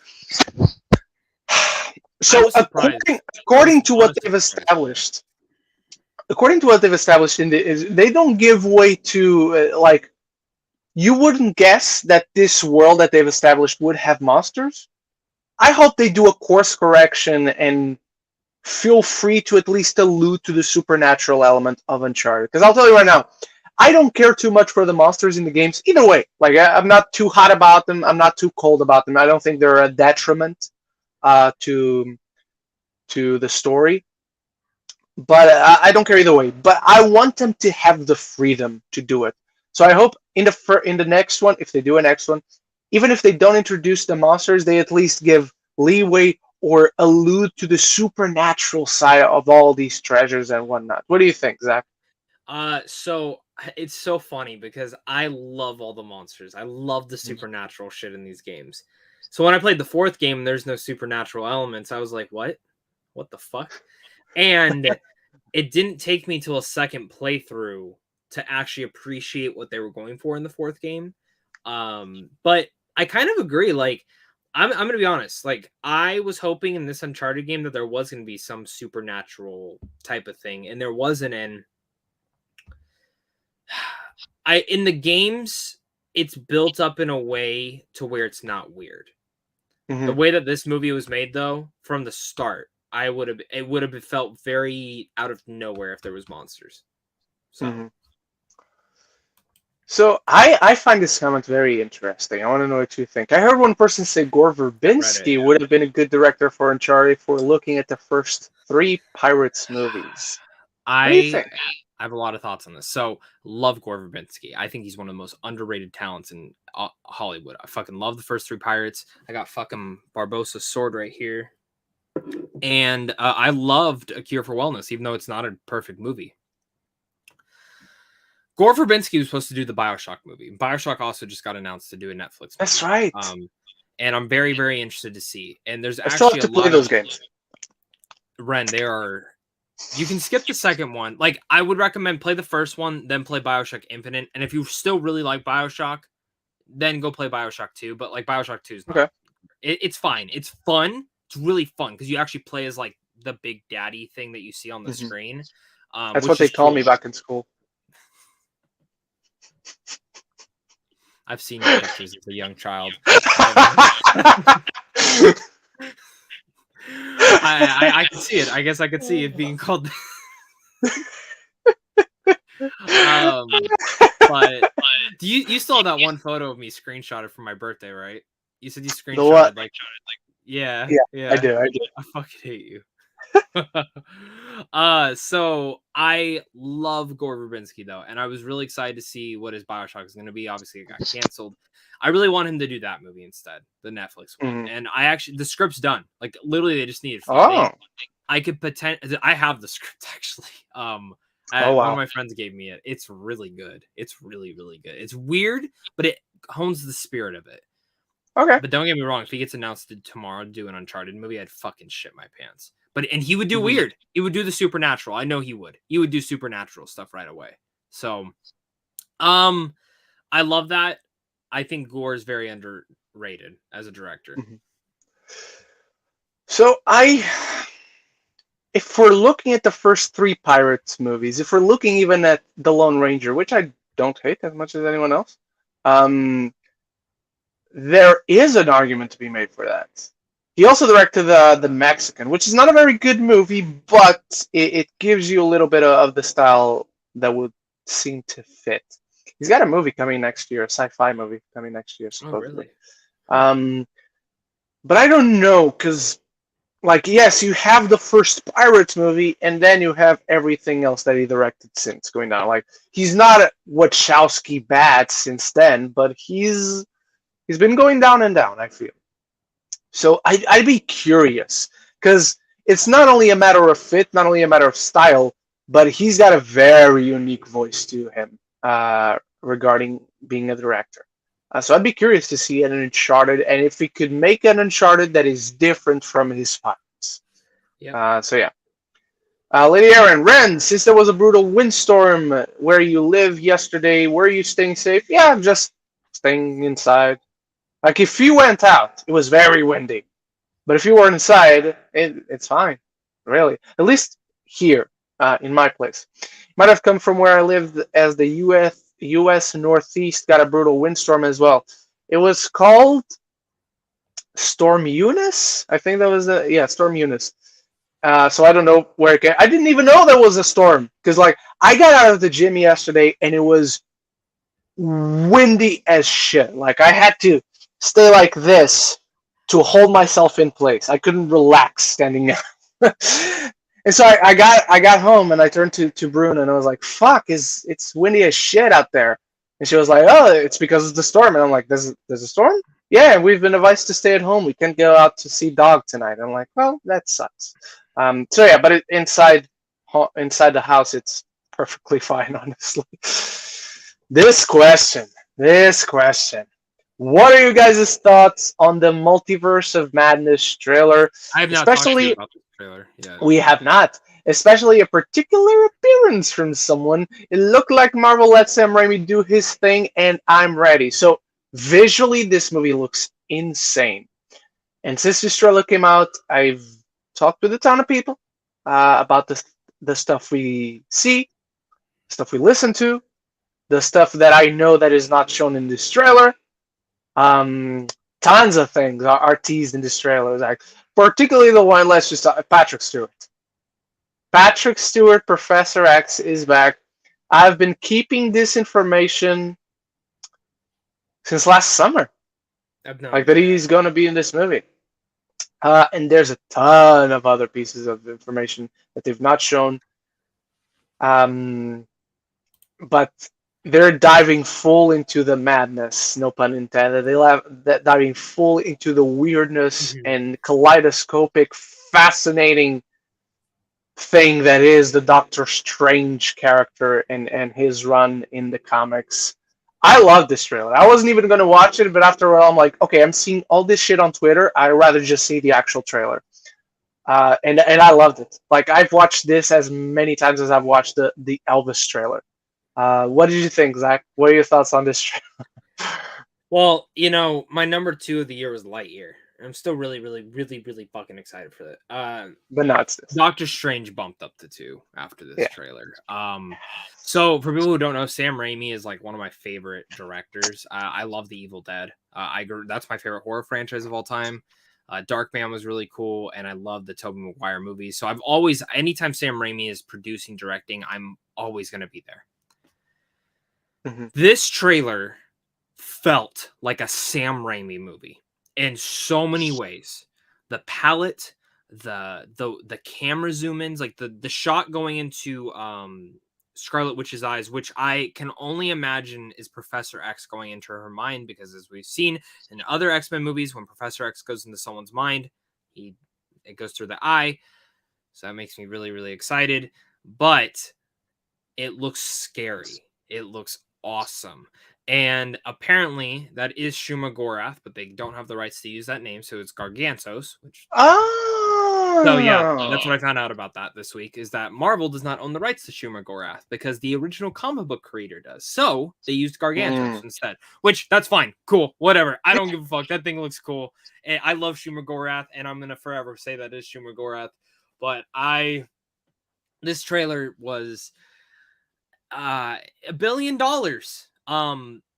For sure happening. I want to ask you, Ren. So this is technically the second trailer. Yes. We're probably going to get one more trailer. I'm not watching that final trailer. No. Do you think they give away any of the other cameos? Because you and me know a couple other ones. Not even a couple. I don't think they give away every other cameo, but they'll give away something more. I think at least like ones. Because I mean, Patrick Stewart's big. Yeah. I would say there are bigger ones than that in this. Yeah, there are at least. How do I want to say this? There are at least 5 other equivalent cameos. Yeah. I would say, though, on the poster, you clearly see Captain Carter's shield. That's what I was going to say, because you don't see anything in the trailer, but you see that in the poster. I think the next trailer, they not necessarily show her, though I wouldn't be shocked if they properly show her, but something more to that. Mm-hmm. Who else do you think?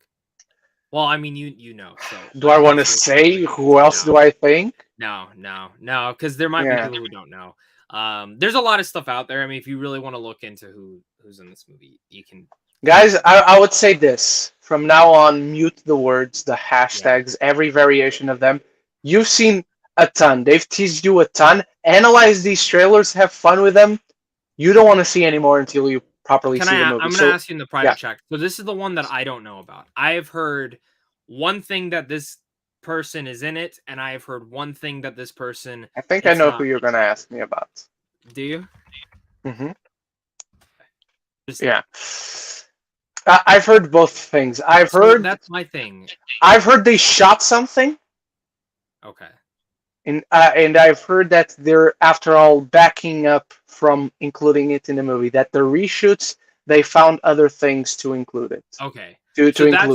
That's what I heard, is that they shot something, but then when they went back, they decided to do something else. Yeah, exactly.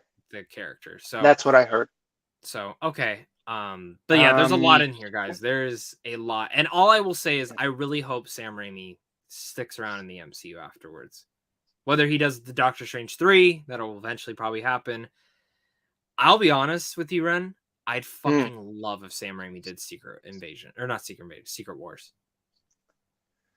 I don't think Secret Wars is his type of thing. Man, but I'd be down to see him direct something else. Like, would you want to see him do Midnight Suns? Midnight Suns is more his thing, I would say so. Blade already has a director, but if he came in to direct Blade 2, for instance, that would be fun, I think. Yeah. So yeah.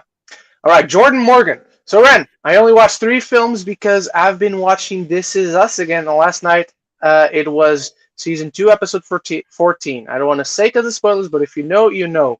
Distraught. So I usually don't. I don't know. Like, I don't remember particular episodes unless it's like my favorite shows, my favorite episodes. Even How I Met Your Mother. I still need to ask Zach about his progress on How I Met Your Mother. That should be a segment.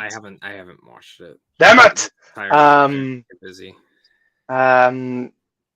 So season 2, episode 14. I did see your question in advance, and so I went to Google and I just saw the synopsis, and I know exactly which episode you're referring to. So it is a heartbreaking episode because they do the mean, evil thing of making you desperate giving you hope, and then they take everything away from you. So that's a heavy episode, but most episodes of This Is Us are. That's a great show that you should watch with your girlfriend, Zach. She watches it. I do not. Oh, okay. Jigo EP, when is Thor: Love and Thunder trailer coming out? I know. Oh, you do. I don't know gonna the throw a exact guess. date, but I know when. I know time frame. I was gonna throw a guess Okay, throw it. I'll tell you. that, according to their pattern recently, it will be right before Doctor Strange in the Multiverse of Madness, or it's the post-credit scene of Doctor Strange in the Multiverse of Madness. Okay, so I've heard two things. Okay. I've heard so March Madness is coming up, Mm. and Disney typically drops some big trailers in there. I think Obi-Wan's gonna be there for sure, but I've also heard they've looked at Thor for there since Thor comes out in what, July? But Yes. if it doesn't drop, we are getting it in April, early April to start, most likely around Morbius. So because Morbius will be that next big superhero movie, so if people go see it, they'll get Thor: Love and Thunder as well. So that's what I've heard. The trailer's done. I think they were actually debating on dropping it with the Super Bowl too. Which okay. I'm glad they didn't. I'm glad they didn't. Same. It would have taken away from Doctor Strange. So, well, yeah. I mean, but they need to get it out there because now toys are coming out. Toys are coming out now of what the characters look like. So now it's. And I've recently heard of a casting for the, like, I don't know who was cast, but a character that is going to be in that movie that I'm like, oh, by the way, that makes sense, but weird. I think I know who Sam Raimi put Bruce Campbell in as Doctor Strange. I've heard a rumor, but it doesn't add up. Can you put it in the private chat? I can. I have a feeling of who it is because I know a character that's in it, but I'm not gonna say in the here because I think it's a spoiler. So what I'm about to send you, that's what I've been told, and I'm like, I don't know. I don't think so. Yep, I know who it is. Oh, you do? What?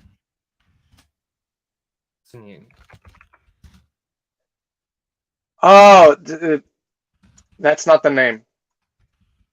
Yes, yeah, that. Okay. That's what I've heard. I can see that, but would he be a member?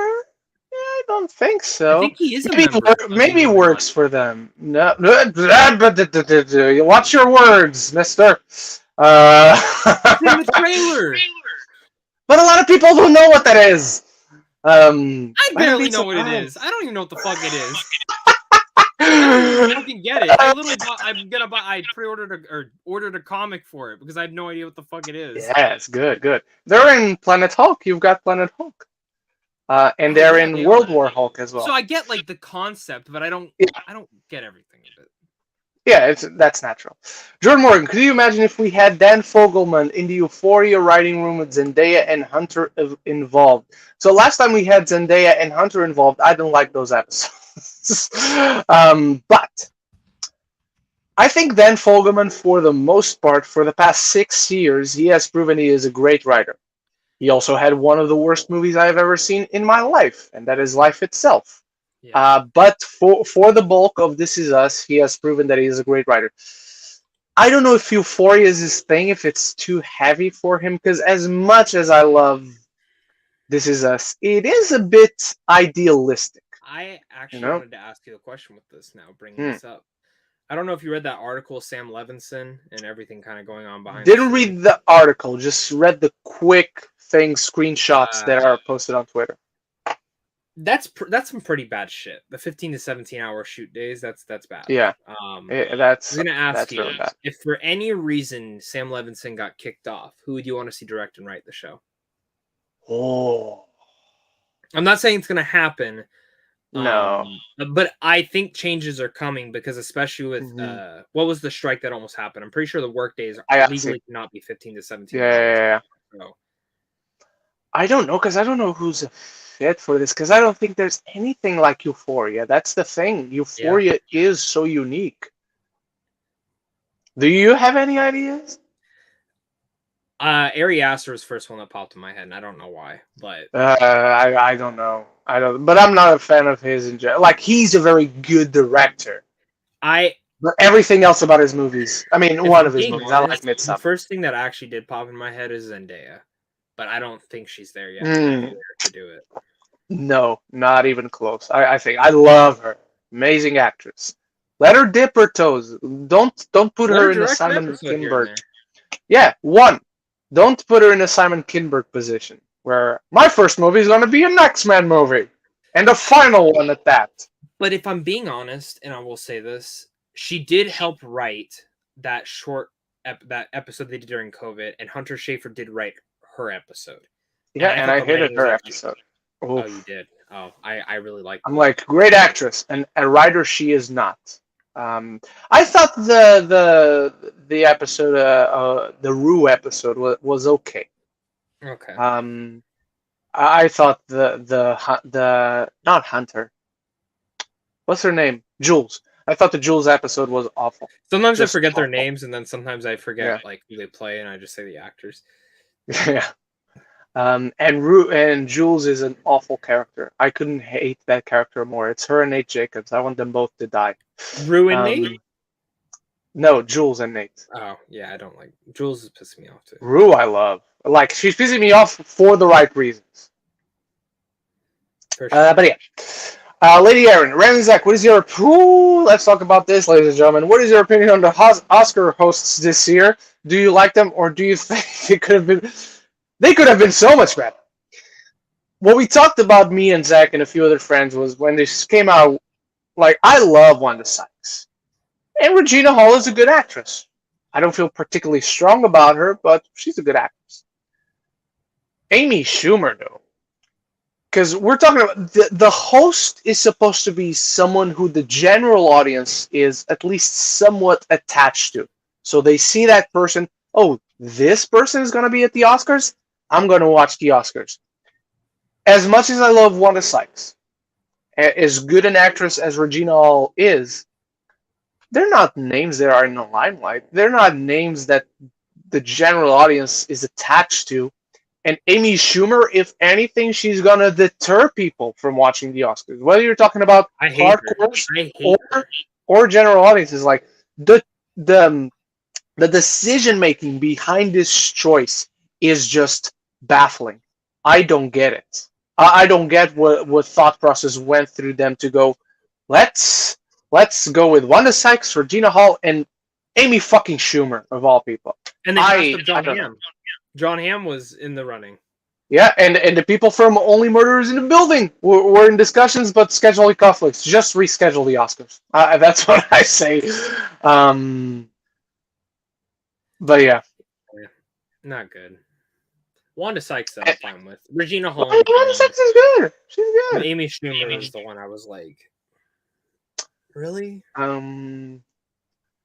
Who do you guys think would have been a better young Sully for this Uncharted movie instead of Wahlberg? Maybe Ryan. Oh no, I don't think Ryan Gosling at all. I've seen some. He's not like perfect. I don't think of this person. I'm like, yes, that's fucking Sully. But it is a better choice than Mark Wahlberg. Patrick Wilson. Oh yeah, that would have been good. Yeah. How many more are you thinking? Let's take two more. Let's take two more because we're already at a half-hour mark. I wish YouTube would let you split up the damn chat where you could do questions and you could do like conversation. Sure.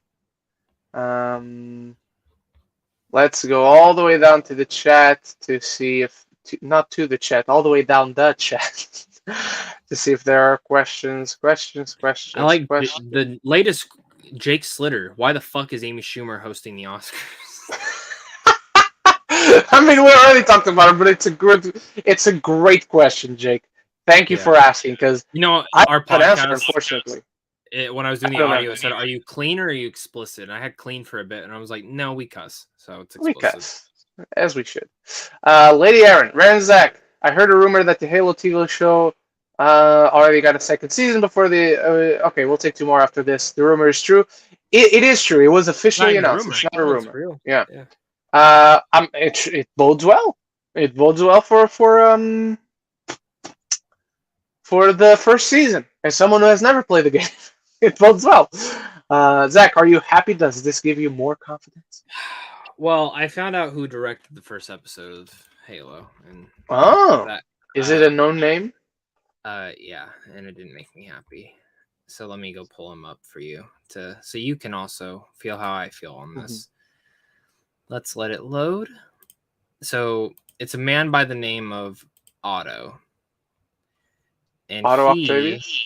directed Robin Hood Which one? with Taron Egerton. Oh no. Oh no. Yeah, but he also did Peaky Blinders, which is a great show. He did a couple Never seen episodes. it. I'm gonna start watching it because the final season is coming out. Yeah, it's really good. So Yeah. that didn't make me happy.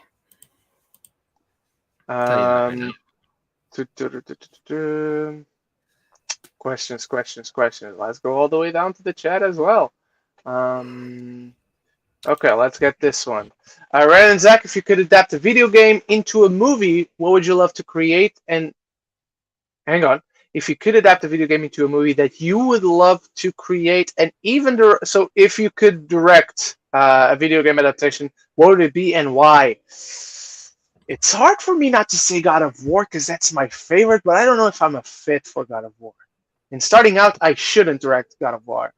I'm going to say a proper Pokemon movie where you start with someone who is 10 years old and eventually does not grow. So for every movie, we change the actor and you just have to go with it.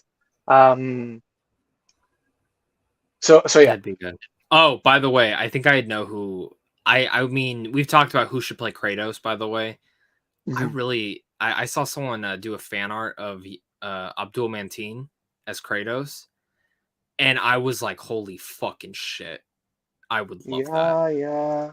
I wonder if it'll come up. Abdul Mateen II.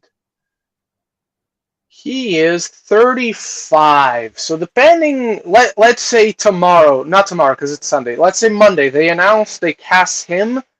I think he's around the right age to not be too young, not be too old.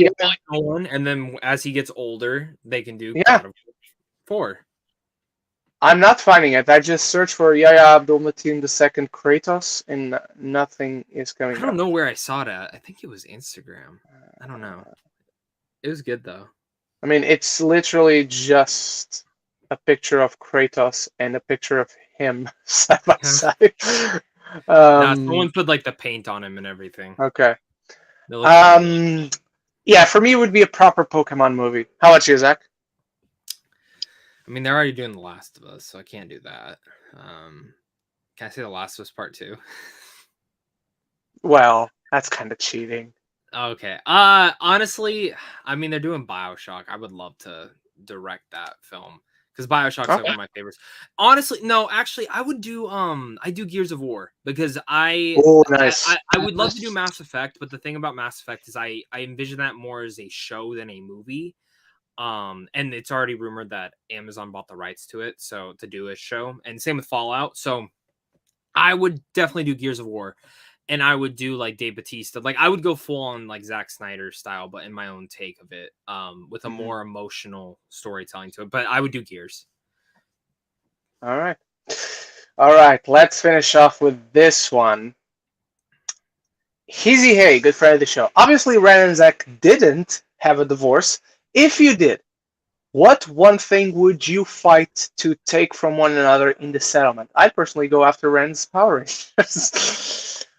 Oh, right now you're buying a lot of Hot Toys, so I'm going after those to sell them so I can buy more Power Rangers. Oh, fight take from one another. Or other Hot Toys, because you're buying some that I wouldn't get. Yeah. So I would sell those to get some Hot Toys that I actually want.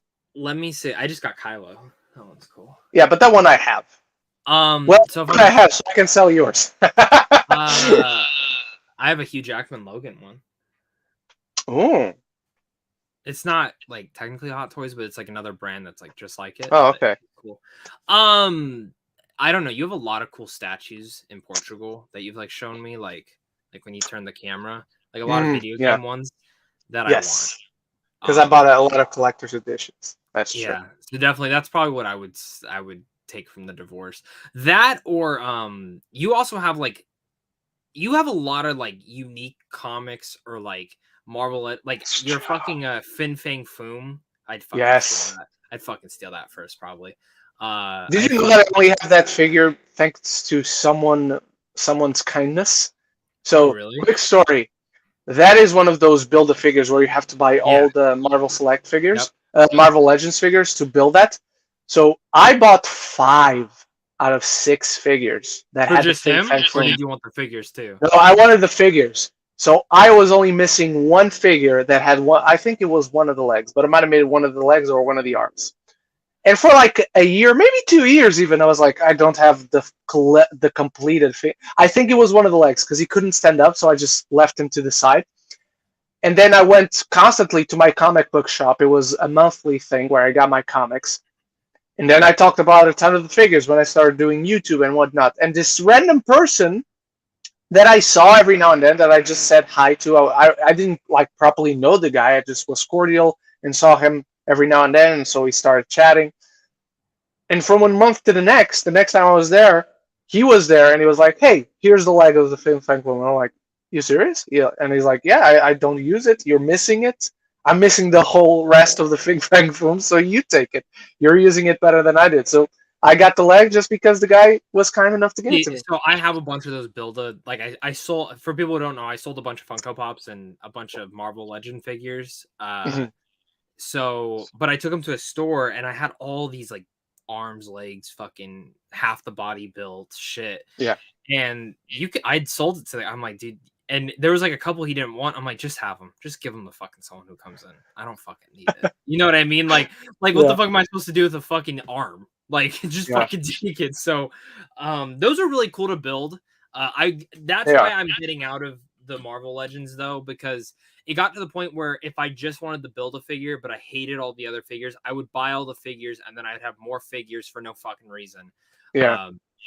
That's why I went more with Hot Toys, because I Yeah. don't buy them. Because Like, you would find yourself buying figures you don't want just because they have the piece for the bigger figure that you I want. literally, when I buy one, I'm like, do I really need this? That's why I think about. I'm like, do I really Speaking of need figures, Zach, I know you're selling Funkos, but I you already saw. have these. So you'll be disappointed. I actually canceled my pre-order on all of them. you're I've seen them all in person. I not, could you're easily not even ordering the 10-inch one? No, because they're Okay. doing a hot toy of Pattinson, and That's true. I want to Of buy course they that. And are. apparently, it's going to have the bike, and Nice. I'm going to do the bike too. But Because yeah, I I just got have the Catwoman. I got yeah, the dude, chase randomly, but I want her with a mask on, so now I have to buy another. First world problems. how mad would you be if you bought another one, like ordered one, and it ended up being a chase It again? was Amazon actually. I know I preach don't pre-order on Amazon, but it was Amazon. So if I got another chase, I could just return it and then try my luck again. But yeah. Like I do have all the Batman Lego sets though. I built this Ah, one. nice. It's the Batmobile, and then it's Penguin on top. Nice. Is So is that the from the Batman? yeah, I have them all. Okay, I okay. have the Batcave. I have a bigger Batmobile that's like Okay, fucking nice. this big. I haven't built it Mhm. yet though. It's like 3,000 pieces, and then I have. Wow. I think I have another one too. I have like 10 Lego Mhm. sets to still build. So Alrighty. All right, we're going to finish that off on this week in Geek, the inaugural episode. We went a little over time, but thank you so much, everyone, for joining us today. If we missed any questions, feel free to save them for next week. I don't know what we're going to tackle next week because there's no big release next week over here. Next week, the big release here in the UK is Cyrano, which I watched last year. Zach also watched last year. But we know what we're going to cover 2 weeks from now. That's for sure. I mean, no, 2 weeks from now, we're not going to have a show, likely. Still not a sure thing, but we're probably not going to have a show 2 weeks from now because I'm going to why be don't we talk traveling. it next week? Because we can't. We'll be under embargo. No, I don't mean we have to talk about the movie. We can talk about other things. Yes, we can talk about other things. That's just what I'm saying. I still don't know what we're talking about next week. I have a good idea. Yeah. Ask me after, but it has DC Okay. related. I think it's a good idea. That's cool. So That's cool. We can talk about that DC preview we got this week, yeah, which we didn't talk about. and that's But kind of that's our time, ladies and gentlemen. Zach, where you got coming up, and where can people find you? This week's a little bit slower, thank God. So definitely gonna be playing a lot of Horizon Forbidden West and Studio 666. The Foo Fighters movie comes out this week, so I'm excited to watch that. That's right. I'm gonna watch I that don't. one as well. It probably will be ass, but the thing about it is, I love Dave Grohl, and I will support anything the Foo Fighters do. So, really excited about that. But other than that, I don't have a lot coming out this week. There's no TV shows either besides Euphoria, so it is a slower week, and I'm kind of happy about that because the week right after that, it's a Batman review, Batman ranking, Batman actor ranking, and Batman spoiler discussion, and Yes, who knows what else more, and then prepping for Moon Knight and all sorts of things like that. So lots of stuff coming up. yeah. I am going to have a pretty fun ranking this week where I won't be alone in my video, so stay tuned for that. Dark Knight review is coming. Dark Knight Rises review is coming. And that's it. I'm going to be reviewing Studio 666. I'm going to be watching Dog either today or tomorrow, so expect a review for that also tomorrow. And then, much like Zach, the week after that, it's going to be busy. I'm not going to do an actor ranking, but I will be doing the Batman review, the Batman spoiler review, maybe some theories for the Batman 2, if the film lends itself to that. Batman spoiler review, spoiler discussion with you guys. So, and if we do This Week in Geek, for sure it'll be that. So thank you so much, everyone. Inaugural episode is done, and it was super fun. I'm glad that first half is now so much more relaxed, and we can observe you guys discussing with one another, and it's more focused. Like, we have this one thing to discuss, and then in the second half, we open it up to anything you guys want to talk about. So thank you so much once more. We'll be back soon, and until the next one, love each other.